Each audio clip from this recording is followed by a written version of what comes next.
অতিরিক্ত পাকা অথবা কালো হয়ে যাওয়া কলা কখনো ফেলে দিবেন না। কলা পচে গেলে জৈব সার তৈরি হয়, যা মাটির পুষ্টি বাড়ায়।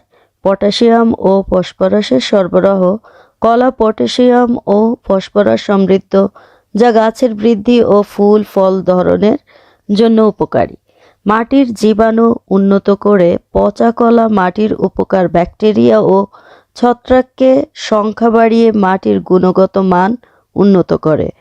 কম্পোস্টের জন্য ভালো উপাদান, এটি সহজেই পচে যায় এবং দ্রুত পুষ্টি সরবরাহ করে। রাসায়নিক সারের বিকল্প প্রাকৃতিক উপায়ে গাছের পুষ্টি চাহিদা পূরণ করতে সাহায্য করে। এটি বিশেষ করে ফল গাছ ও সবজির জন্য উপকারী। বুঝলেন তো? কলা কালো অথবা পচে গেলে কেন ফেলে দিবেন না। এইভাবে সুন্দর করে ব্লান্ড করে পানি দিয়ে গাছে দিন, আর সবজি ফলমূল বেশি করে খান। সবুজ সবুজ শাকসবজি কিন্তু আমাদের স্বাস্থ্যের জন্য খুবই উপকারী। আমি আজকে দিয়ে দিলাম আমার অ্যালোভেরা আর পুঁইশাক গাছে। কয়েকদিন পর